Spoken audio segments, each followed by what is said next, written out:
Olá, internautas. Estamos na casa do pastor Manuel Nascimento, em Palmeira dos Índios, Alagoas, e vamos conversar com ele para o nosso canal.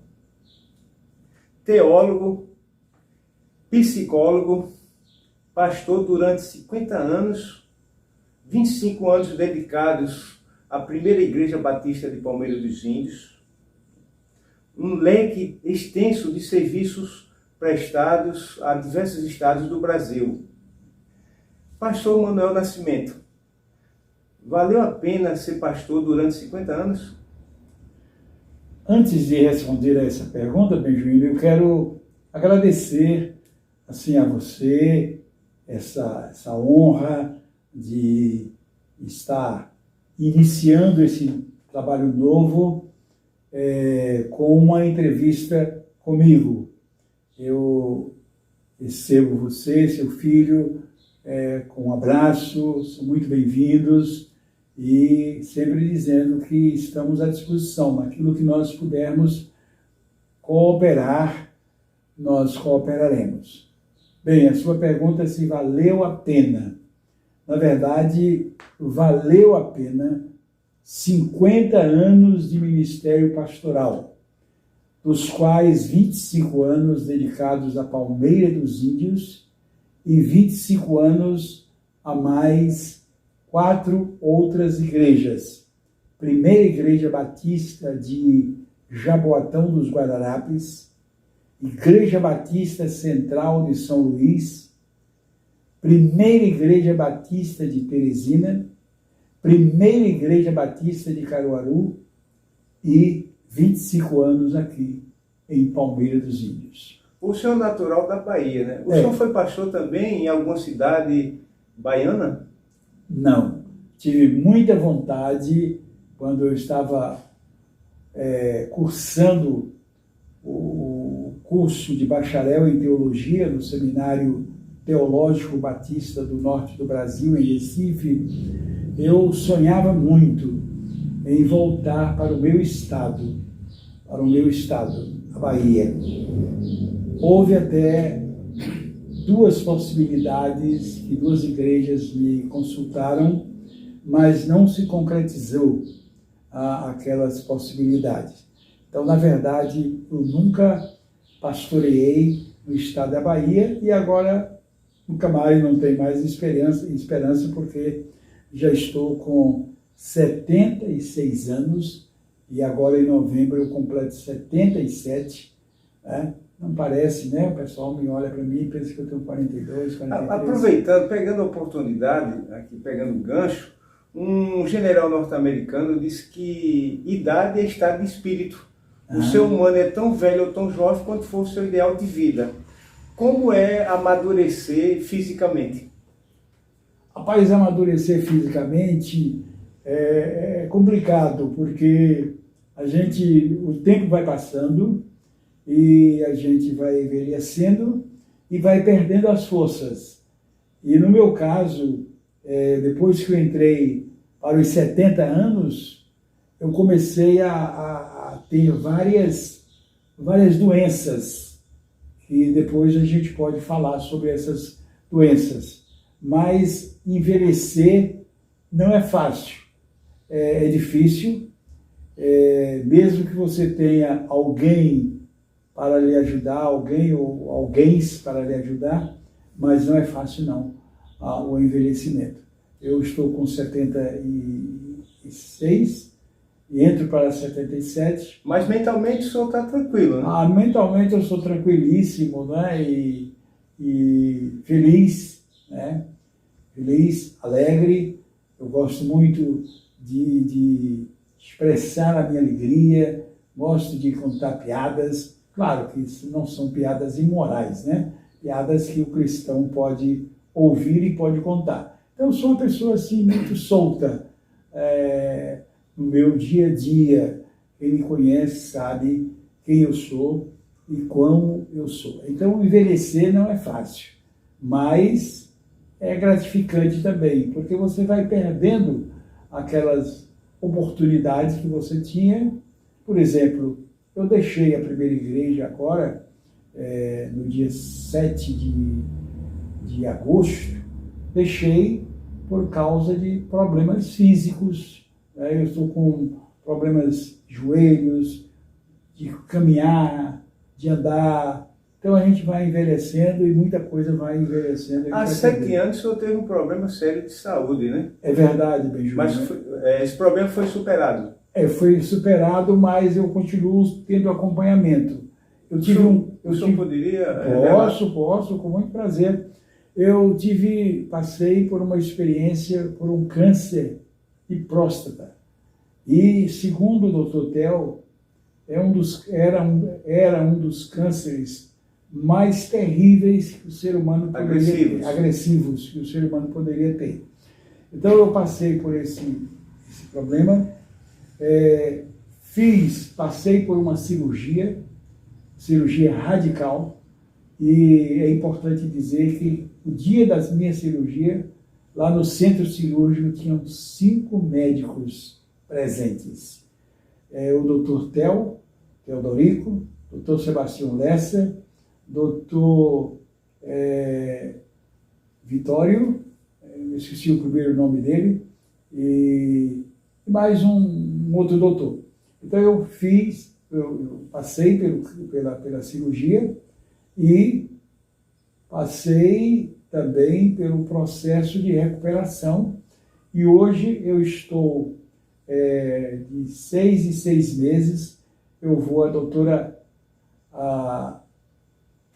uma doutora, eu sei o nome dela, mas me esqueci agora,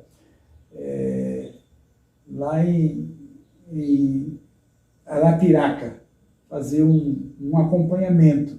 Então eu já faço esse acompanhamento com ela, mas eu estou bem, estou curado, graças a Deus, mas foi uma batalha pela qual eu passei.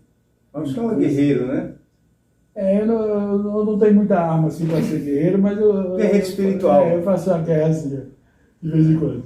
Servo de Deus, né? Sempre tem as ferramentas necessárias para superar os desafios da vida, né? Inclusive físicos. Exato. Pastor Manuel Nascimento, os princípios que regem a psicologia estão fundamentados na ciência que é incompatível com a espiritualidade. É possível conciliar a psicologia com o evangelho? Olha, é possível desde quando a pessoa que está estudando psicologia e vai se tornar um psicólogo, uma psicóloga, desde quando seus valores espirituais sejam bem firmados na palavra de Deus. Porque durante o meu curso de psicologia, eu fiz numa das melhores universidades de Pernambuco, que foi a Unicap, em Recife, a gente é confrontado com muitas filosofias, com muitos valores, com muitos temas. E se o candidato a ser um psicólogo não tiver firmeza nos seus valores espirituais, ele pode afundar. Mas eu louvo a Deus porque eu passei toda a jornada e cada vez mais a Bíblia tem se tornado um livro maravilhoso e abençoador para a minha vida. Mas eu sei de colegas, até pessoas cristãs, que se afundaram por causa da própria psicologia. Mas há sim, o meio de conciliar. Existem coisas que você pode absorver e existem coisas que você não deve absorver. Eu, por exemplo, fui aluno de uma professora de psicologia do desenvolvimento, que ela dava aula lá, etc. Eu fazia meus apontamentos e tudo mais.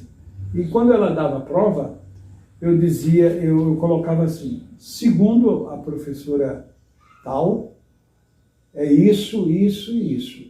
Mas segundo o que eu creio na Bíblia, é isso, isso e isso. E ela respeitava a minha posição e me dava sempre notas boas. Eu sempre fui bem sucedido, porque tanto eles me respeitavam. Um detalhe que eu posso dizer para você, Benjamin, é que eram 53 estudantes de psicologia, 53 psicólogos, homens e mulheres. E entre esses 53, eu fui o único convidado para ser o orador da turma. E eu fui orador da turma e graças a Deus eu fui bem sucedido e eu sempre mantive assim, esse relacionamento bom com as pessoas. Agora, não é fácil você conciliar, porque existem conceitos, tanto na psicanálise de Freud, quanto de Carl Rogers, quanto no Lacan, quanto tantos outros aí, psicólogos teóricos, que entram em conflito. Você tem que ter base. Porque a ciência ela é objetiva, né? Ela acredita no experimental, no tangível, e a espiritualidade é subjetiva, abstrata. Só que a espiritualidade é um estado de comunhão que você tem com Deus e de fé, de que a Bíblia é o livro dos livros, é a palavra de Deus e está acima. Isso sempre esteve na minha cabeça e no meu coração, que a Bíblia está acima de qualquer conceito psicológico, filosófico. A Bíblia está acima de qualquer conceito. E por isso mesmo eu venci a jornada. Venci a jornada enquanto muitos ficaram para trás, mesmo sendo cristãos, mas eu venci a jornada porque eu sempre coloco a Bíblia acima de qualquer teoria, acima de qualquer conceito, porque a Bíblia é a palavra de Deus. Durante o vosso pastoreio de 50 anos, qual foi a dificuldade que mais te desafiou? Olha, Benjuíno e todos quantos os ouvem, internautas, né?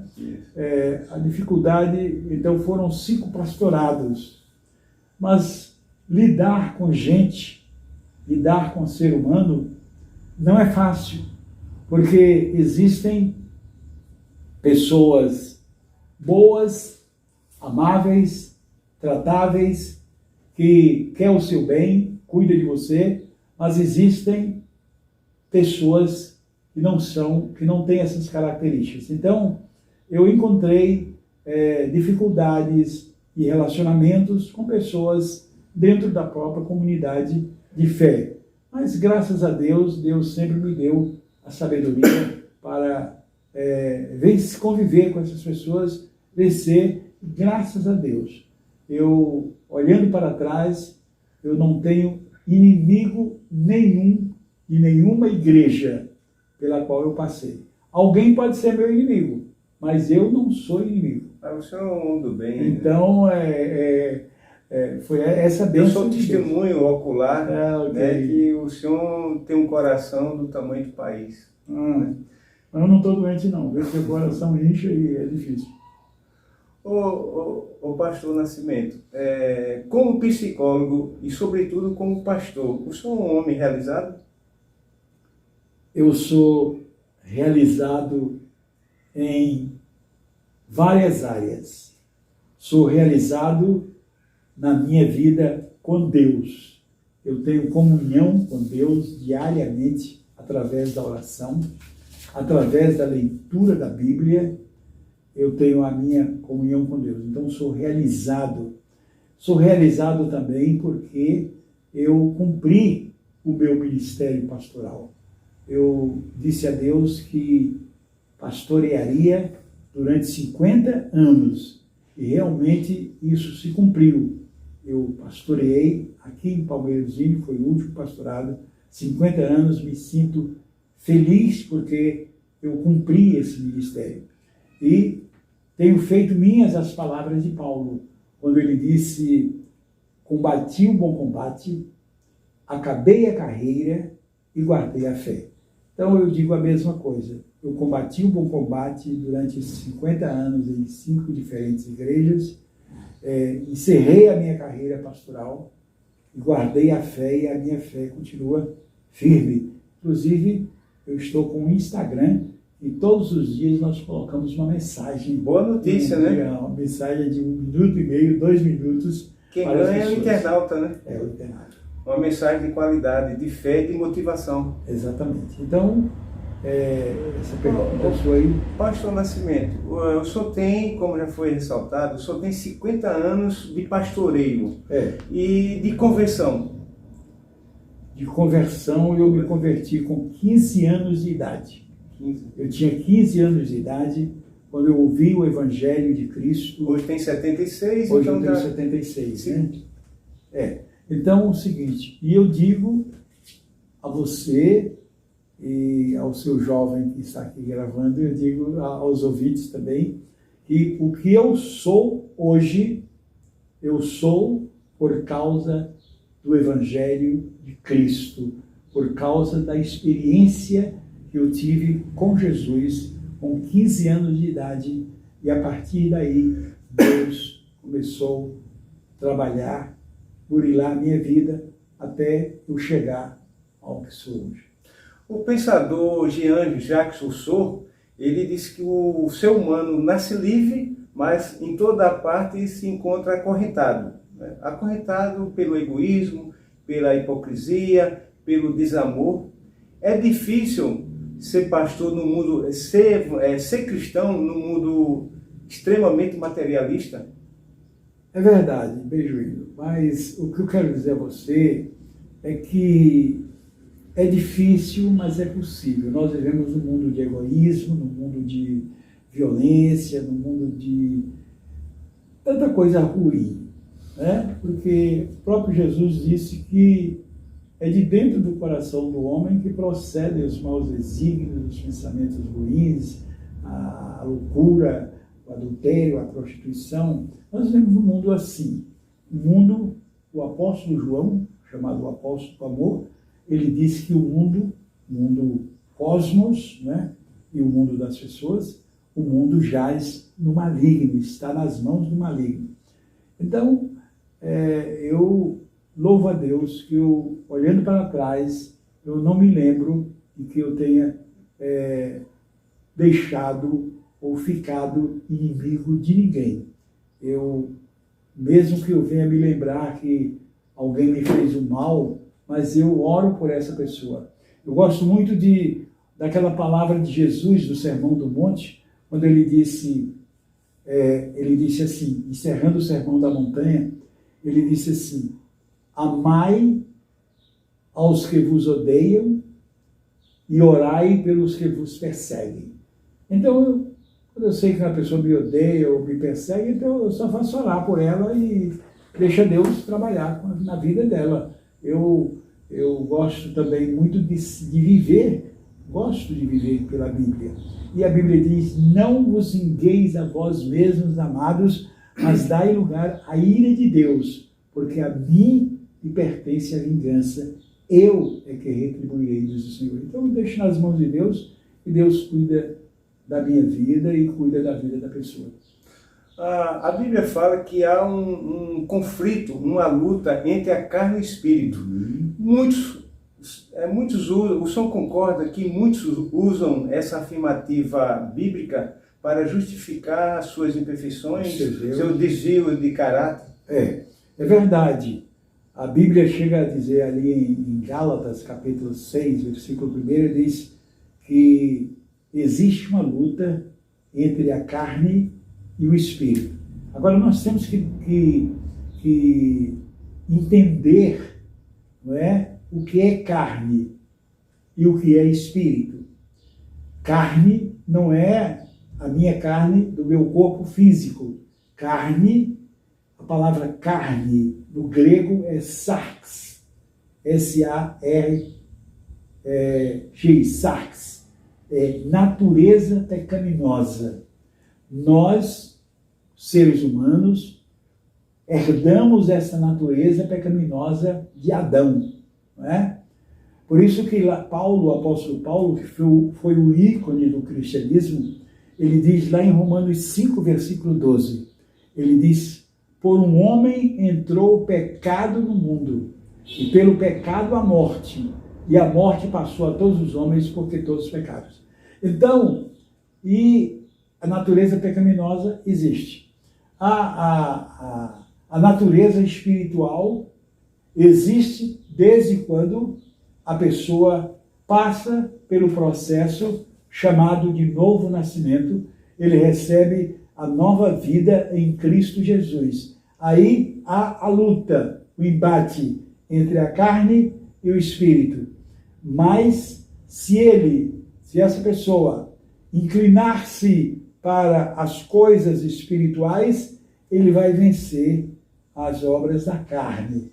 As obras da carne, a tendência carnal de viver essa.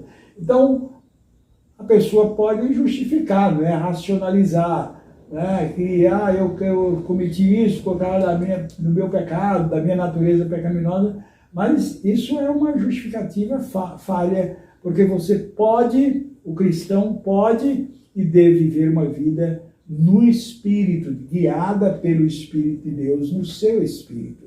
Por isso Paulo vai dizer, se vivemos no Espírito, andemos também no Espírito.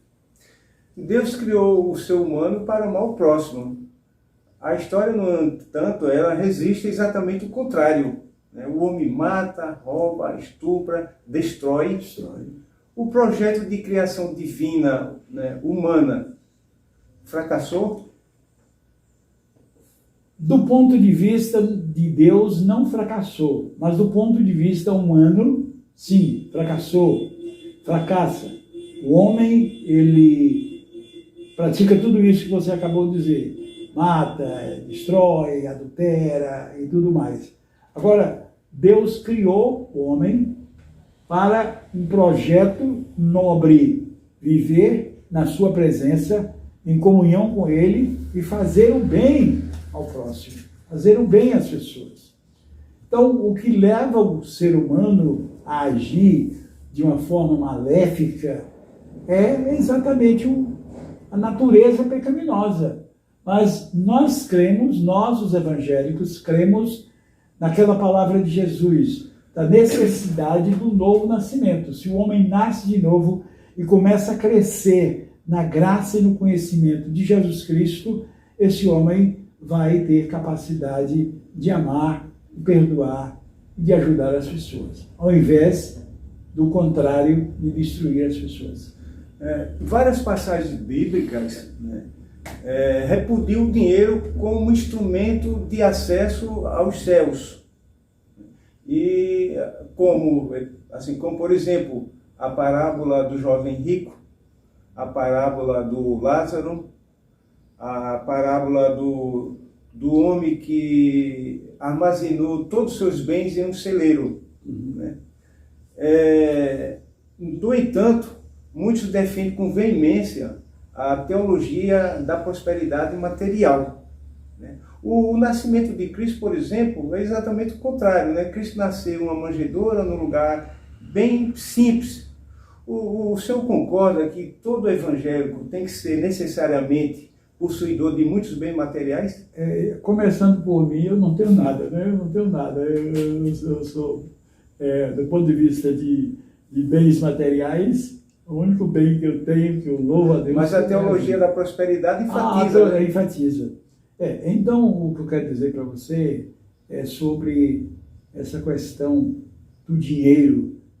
A única coisa que a Bíblia diz, a única não, há um texto lá que Paulo fala que Jesus era rico e se fez pobre.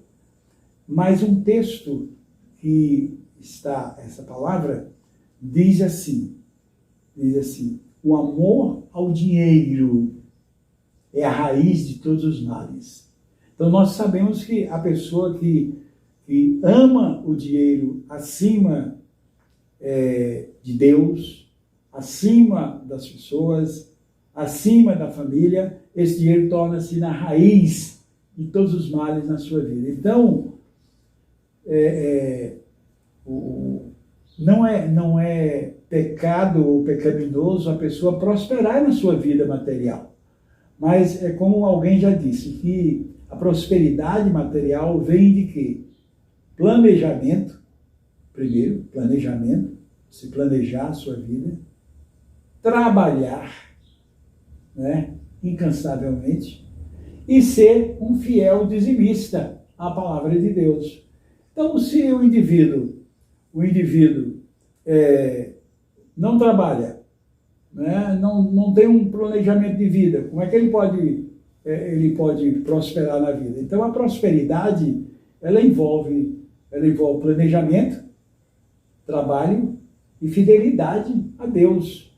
Então, nós não somos contra, nós os evangélicos batistas, não somos contra a prosperidade, não, porque a própria Bíblia fala de prosperidade. Agora, não dessa prosperidade que é propalada aí por determinadas igrejas, né, que o indivíduo fica rico, se for para lá fica rico, etc. Não, nós repudiamos isso.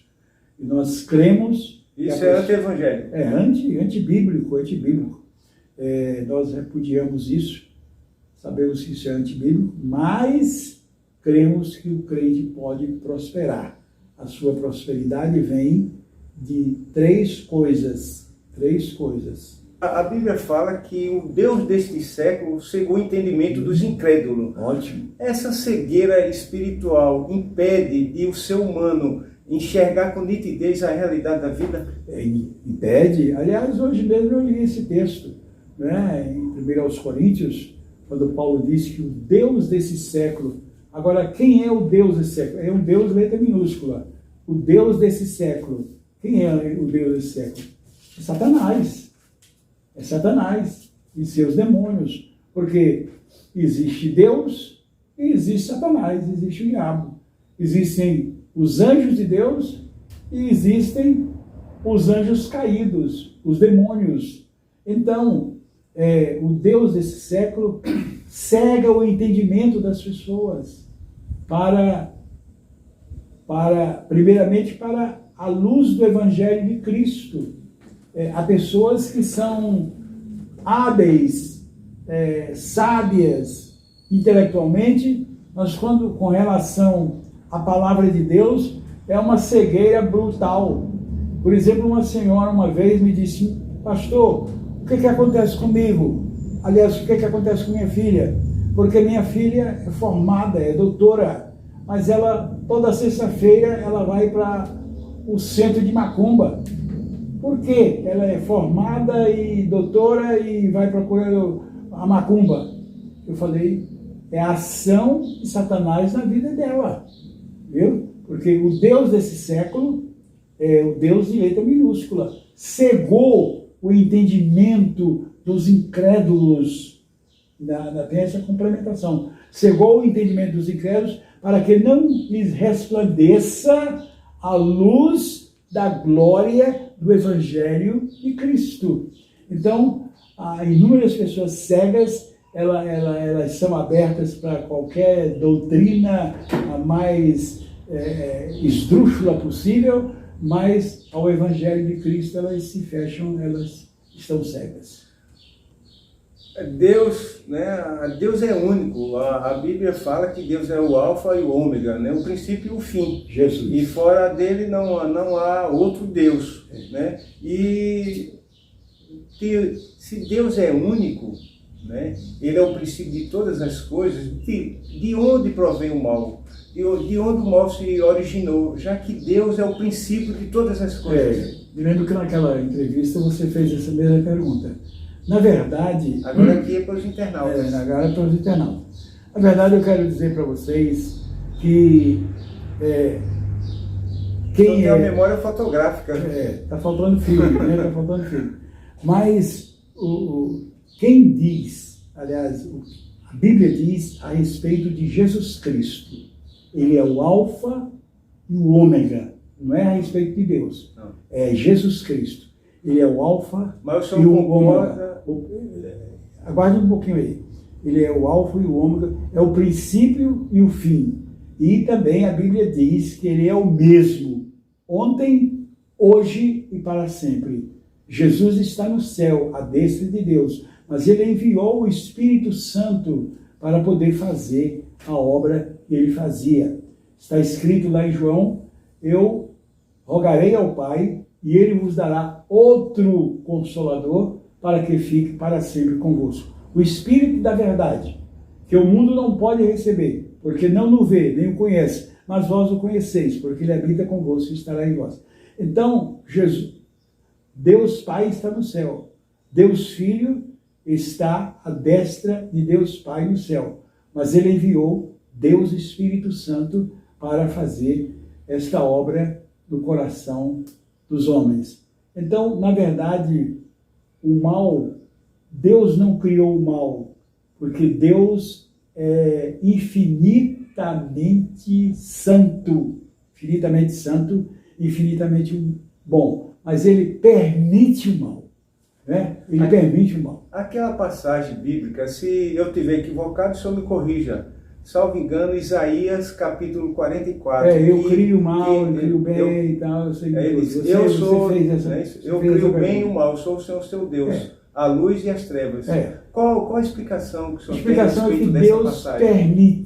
Deus é um Deus todo-poderoso e ele permite, como por exemplo, quando Saul, o espírito maligno vinha sobre Saul e ele começava a fazer coisas em nome de Deus, Deus permitiu que o espírito maligno viesse sobre ele.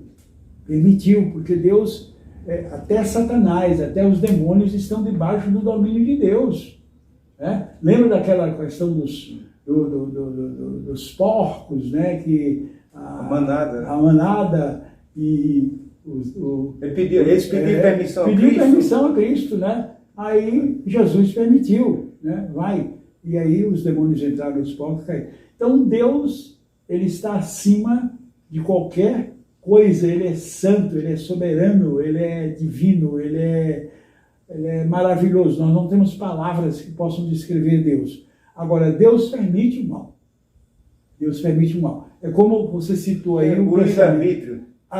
Também. É o livre-arbítrio. Você citou, não sei se foi Jean-Paul Sartre, que você citou aí. Jean-Jacques Rousseau. Jean-Jacques Rousseau. Mas um psicólogo de fama mundial chamado Søren Kierkegaard, ele disse assim: todo ser humano é livre para fazer suas próprias escolhas, mas não é livre para escolher as consequências. Então todo ser humano faz suas próprias escolhas. Agora as consequências, meu filho, não pode escolher, não tem como escolher. Deus é único. É claro. Deus por que há tantas igrejas e a cada dia que passa surgem mais? Olha, na verdade, eu sou batista, sou um pastor batista e os meus fundamentos são bíblicos e os batistas creem, né? Então, existem coisas que eu absorvo e coisas que eu não absorvo. Mas Deus é único, Deus é soberano, Deus é todo-poderoso. Agora a questão, Bejuíno e os meus internautas aí, é que existe uma proliferação de igrejas chamadas evangélicas, que pessoas... São caça-níqueis? Caça-níqueis, pessoas analfabetas ou semi-analfabetas começam a ler a Bíblia. Tem gente analfabeta que não sabe ler uma frase, mas eles até se intitulam pastores. Hoje, às vezes, eu às vezes tenho até vergonha de dizer que eu sou pastor, porque tem tantos pastores aí analfabetos, de pai e mãe, nunca passou por um seminário, nunca passou por uma universidade, nunca passou por nada, e se dizem pastor, e abre ali um salãozinho e começa a falar, e o ser humano é muito crédulo, e aceita aquelas coisas, mas o objetivo dele não é a transformação de vidas de pessoas. O objetivo dele é esse, é dinheiro, é ganhar dinheiro. Então nós temos centenas de igrejas, entre aspas, porque a palavra igreja vem do grego eclesia ou eclésia significa aqueles que foram tirados para fora, isto é, foram libertos, transformados pelo poder de Deus. Então, na verdade, esse aglomerado, esse crescimento de igreja em toda ponta de rua tem uma, é mais esse desejo de enriquecimento, né? Que a pessoa está pensando mais no dinheiro, de tirar dinheiro daquela pessoa. Por isso há tantas divisões também. Não vamos citar nomes aqui, porque senão pode processar a gente, né? Mas tem igreja aí que se dividem, igreja tal, mas tem a divisão. Mas as pessoas que estão à frente, elas não têm preparo nenhum. Não tem preparo. Por isso que a igreja batista, a igreja presbiteriana, a igreja, eu diria até a Assembleia de Deus, a igreja congregacional, são igrejas, a Igreja de Cristo Pentecostal no Brasil, são igrejas que primam por uma educação teológica. Existem os seminários teológicos para onde as pessoas que têm a vocação para ser um pastor, elas são enviadas. E lá elas passam 3, 4, 5 anos se preparando para depois voltar e pregar a palavra de Deus e com sabedoria, com discernimento. Não essa cachorrada que a gente vê por aí. Expressão forte, hein? É forte. Mas verdadeira. É verdadeira. Pastor Manuel Nascimento, a gente percebe que quanto mais o ser humano avança no conhecimento intelectual e científico, mais ele retrocede nos valores espirituais. Regride. Isso. É até que ponto o conhecimento secular, o conhecimento intelectual distancia o ser humano de Deus? Não é o conhecimento que distancia. O profeta Daniel, ele disse que o saber haveria de se multiplicar. Saber é o conhecimento intelectual, né? Haveria de se multiplicar.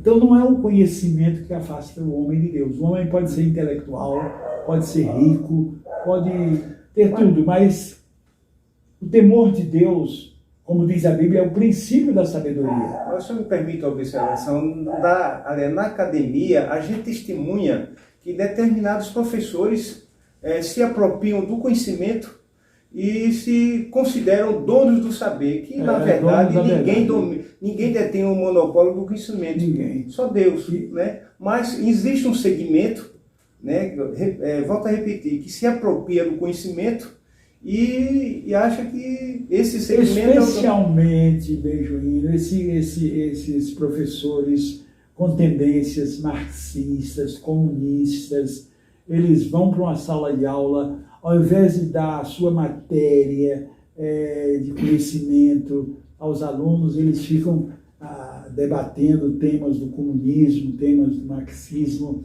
Então, é uma derrota. Por isso que eu gosto desculpe eu dizer aqui no seu programa, eu gosto de Bolsonaro, porque o desejo dele é uma escola onde as pessoas aprendem e não sejam doutrinadas em doutrinas comunistas. Então, é isso aí. O senhor falou que há 7 anos o senhor foi curado de um câncer de próstata. Foi curado. Qual foi o ensinamento, a lição de vida que o câncer de próstata proporcionou ao senhor? Olha, deixou primeiro a lição de vida de que a ciência é de Deus.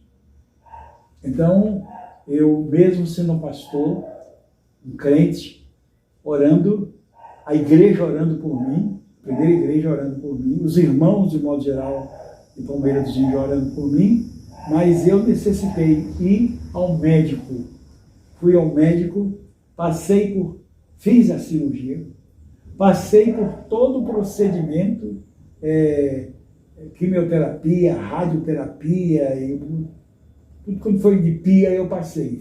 Então eu passei por tudo isso, fui curado, graças a Deus, estou curado, mas de 6 em 6 meses eu vou, a minha médica, a doutora Berta, é uma excelente oncologista, ela trabalha nessa área de câncer. De 6 em 6 meses eu vou a ela e ela passa exames para fazer. Graças a Deus dá tudo bem. O senhor concorda que a doença leva o ser humano à reflexão Há Concordo. uma auto-reforma? Concordo, sim, porque o indivíduo passa a ver que ele não é Deus, ele não é soberano, que ele não é superior. E é até bom que o indivíduo tenha uma experiência de doença para ele descer do pedestal e reconhecer a soberania de Deus e buscar a Deus. Os valores. Os valores espirituais. A Bíblia diz: buscai ao Senhor enquanto se pode achar, invocai-o enquanto está perto. Então, é até bom que a doença venha à pessoa, né? A doença venha. A gente não quer que morra, não, que a pandemia não mate, não. Mas Então, corretivo. é um corretivo, dando uma liçãozinha. Mas eu passei pelo. Não foi o caso do senhor. Não, eu não tive os corretivos. Com todo respeito. Mas eu passei pelo coronavírus. Eu tive o coronavírus. O senhor é um guerreiro, né? O senhor já superou. O senhor está me falando hoje, em off, que também há poucos dias o senhor foi submetido a uma cirurgia de apendicite, né? Inclusive ficou 12 dias na UTI. Não vendo nada. Venceu mais uma etapa, né? Uma etapa. Na verdade, eu atribuo isso, Benjuíno, eu atribuo a Deus. Deus, ele preservou a minha saúde, a minha vida, para que esse tempo que eu tenho mais, eu não sei quanto tempo mais, mas eu posso servi-lo cada vez mais no seu reino, amando as pessoas, ajudando as pessoas. Então, eu já passei por várias cirurgias. Cirurgia de catarata nos olhos, cirurgia de próstata, cirurgia de apendicite. E não foi só apendicite, não, foi essa outra que tem aqui perto também. Foi 2 cirurgias. Hérnia? Hérnia não, é a outra, eu esqueço o nome da miserável. Então eu passei por tudo isso. Mas graças a Deus, eu estou vivo, ativo, feliz e com vontade de viver para abençoar as pessoas. Abençoar com isso que nós estamos fazendo aqui, dando um esclarecimento a pessoas que, dentro de igrejas evangélicas, entre aspas, não tomam remédio, são contra a medicação, porque diz que Deus cura. Deus cura, mas a medicina não é do diabo, não foi o diabo. É um instrumento de Deus. É um instrumento de Deus. E eu precisei da medicina e toda vez que eu precisar eu vou atrás. O senhor é natural da Bahia e merecidamente o senhor recebeu o título de cidadão honorário e comendador de Palmeira dos Índios. Isso é um reconhecimento oficial aos relevantes serviços que o senhor prestou, né, e continua prestando a Palmeira dos Índios, especialmente a primeira igreja batista, né? Como é a relação, qual o seu amor, qual o relacionamento afetivo, como é o amor do senhor com relação à Palmeira dos Índios? Bom, eu já morei em 4 ou 5 capitais. A menor cidade que eu morei, eu estou morando, a menor cidade é Palmeira dos Índios. Menor geograficamente, né? Mas efetivamente... menor também populacionalmente, porque Palmeira deve ter 70 e tantos mil habitantes. 80 né? mil. 80 mil, vamos botar isso. Então, eu já morei em Recife, já morei em Teresina, já morei em São Luís do Maranhão. Então, já morei e pastoreei as igrejas lá. Mas eu louvo a Deus porque o lugar onde eu me sinto assim, feliz, realizado, onde eu estou terminando a minha vida. Inclusive eu tenho até aquele negócio que o Campo do Agreste vende, como é que é o nome? Campo Santo. O Campo Santo, eu tenho até um negócio lá, um buraco lá, né? Para ser sepultado lá. Então, eu não sei quando, mas uma cova. É uma cova. Eu estou até alugando, viu? Se você quiser alugar. Agradeço. Então, na verdade, o lugar que eu mais amei e amo é Palmeira dos Índios. Gosto demais de Palmeira dos Índios. Então, eu recebi esses títulos, eu recebi um outro também da AUPACA, Academia palmeirense de letra, tem outro título aí também, viu? Esse eu desconhecia. Esse eu desconhecia, né? Qual foi É o uma título? comenda. O senhor é membro efetivo? Olha, eu já honorário? recebi mais de 20 convites para ser membro. Aí eu aqui que fujo, saio Porque pela o senhor é TV. escritor também. Escrevi uns 20. Intelectual, pensador, palestrante. Eu penso muito no que eu vou comer amanhã, né? Eu sou pensador por isso. Então, na verdade, o Benjuíno, recebi esse título da Academia Brasileira, da Academia Palmeirense de Letra, da UPACA. Já fui convidado várias vezes e eu tenho saído pela tangente. Mas o senhor é imortal, independentemente além de academia, o senhor é escritor. E não existe academia melhor do que a vida, né? Eu não sou imortal, não. Eu quase morro esses dias aí, eu quase morro. Eu sei que eu vou morrer um dia. Eu e você também. Isso. Aí é o seguinte, você vai demorar mais. Você é mais novo. Você deve ter uns 50 anos, né? Tenho. Não parece não, viu? Parece que tem mais. Parece que tem mais do que isso. Então é o seguinte, voltando ao amor à Palmeira dos Índios, eu recebi esses 3 títulos, o título de cidadão palmeirense, recebi juntamente com com o bispo Dom Fernando Iório. É uma honra, né? É uma honra. Nós dois recebeu o título da cidadão palmeirense? Cidadão palmeirense da Câmara de Vereadores. Otorgado por unanimidade. Unanimidade, eu creio. Se não fosse, eu não recebia, não. Então, pelos 15 vereadores. Eu acho que sim, viu? Tem um bocado, tem um tempinho. Quem encaminhou, e eu quero aqui que as pessoas saiam desse título de... O autor desse encaminhamento, né? Do decreto. Do decreto foi Fonseca, ele era vereador. Antônio Fonseca, ex-vereador, né? Ex-vereador. E atual secretário do município. Antônio Fonseca. E também a Comenda. Socorro, Sá. Socorro, acho que era Sá, não sei se... Bom, Socorro Sá é ex-vereador. Era o mesmo. Socorro. Os dois encaminharam para que eu recebesse o título de cidadão palmeirense. Então, a Socorro Sá foi a autora da comenda. E o Antônio Fonseca do título de cidadão honorário. Não. Eu não sei, é uma coisa só, né? É duas coisas? Não, o título de cidadão honorário é uma coisa e comenda é outra. Não, comendador não. Comendador é outra coisa. Comendador foi recente. Foi Dindô, o vereador Dindô. É atual, ele está exercendo a vereança. Então ele encaminhou e eu não fui receber, porque eu estava sem condições de andar, mas minha esposa foi receber o título lá e os vereadores falaram a meu respeito, etc., elogiaram e tal, eu recebi o título de comendador. E eu não estou encomendando nada. O senhor falou esposa, a gente já está chegando no final aqui da entrevista. Amém. O senhor falou a respeito da esposa, eu aproveitando o ensejo, a Bíblia diz que a esposa sábia edifica o lar. E o senhor é um privilegiado nesse sentido. Né? É verdade. A Bíblia diz em Provérbios 14, verso 1, que a mulher sábia edifica a sua casa, mas a tola, a imprudente, a insensata, com as suas próprias mãos, o derruba. Então, eu louvo a Deus pelos 51 anos de casado com a mesma mulher, e ela com o mesmo marido, 51 anos de casado com a Teresalva. E meio século. E ela continua bonita, e eu também, muito mais ainda. Então, é o seguinte... Nossa, tá jovem. Estou jovem, brincadeira tem hora, né? Mas espiritualmente, né? Brincadeira tem hora, né, meu Deus? Então, é o seguinte, na verdade, 51 anos de casados, temos 3 filhos, Eber... Qual a formação deles? Eber é formado em... chama de TI, e comunicação, né? Ele fez o curso... Na área de informática? Informática.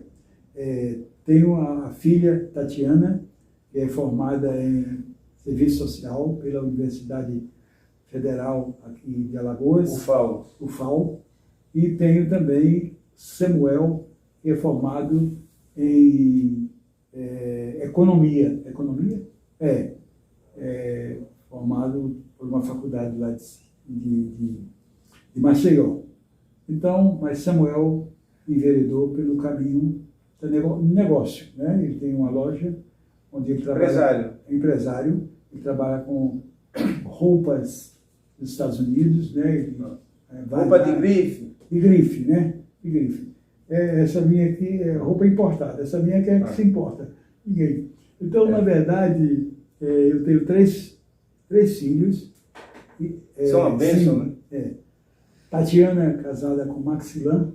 Maxilan é um policial civil, formado em Direito, formado em Matemática. Um genro extraordinário. É o melhor genro que eu tenho. Um filho. É um filho. É o melhor genro que eu tenho, porque também só tenho um. E tenho o Heber, que está nos Estados Unidos, na cidade de Massachusetts, trabalhando lá. E a esposa dele ainda está aqui, pretende ir para Massachusetts. Ela mora em Boca da Mata. E tem o Samuel, que é casado com Rafael e com Rafa. Rafa é sobrinha do Gesimiel Pinheiro. Então, os 3 filhos, bem casados, e eu tenho 6 netos. Família grande, é um pequeno exército. É um pequeno exército, né, que dá muito trabalho ao comandante, mas está tudo bem. Então, eu louvo a Deus por isso. Pastor Nascimento, chegamos ao final.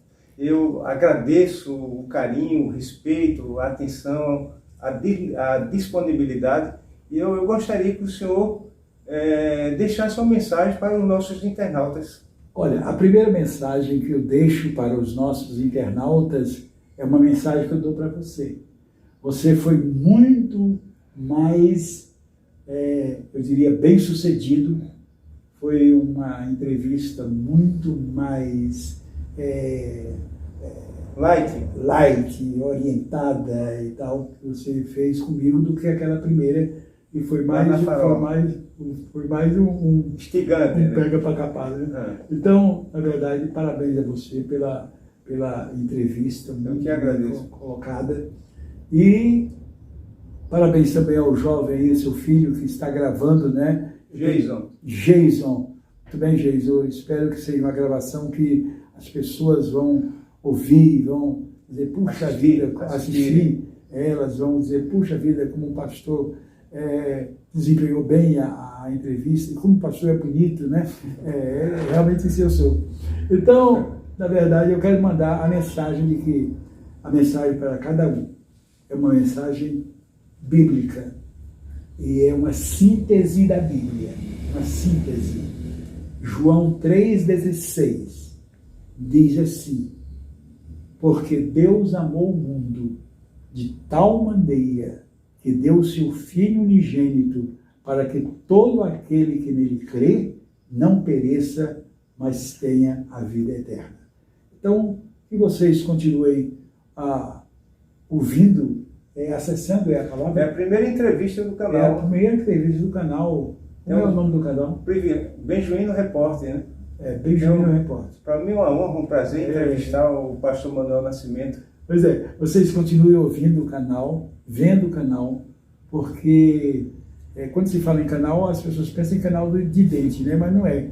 É o canal de YouTube, né? Isso. É YouTube, né? Continue ouvindo, porque virá muita coisa boa aí. Isso. E o nosso querido Benjoíno vai trazer para vocês. Eu estou feliz, Benjoíno, com a entrevista de hoje. Aquela que nós tivemos foi um arranca-rabo medonho, não foi? Na farol, né? Mas essa foi tranquila, light, e eu estou à sua disposição. Eu que agradeço mais uma vez o Senhor, que Deus continue nos abençoando. Amém. E eu continuo à sua disposição. E a todos o nosso abraço. Todos os nossos internautas, o nosso abraço, e eu espero que... Fraternal. Eu espero que essa entrevista tenha esclarecido você e também, acima de tudo, abençoado a sua vida, a sua casa e a sua família. Muito obrigado e até o próximo reencontro.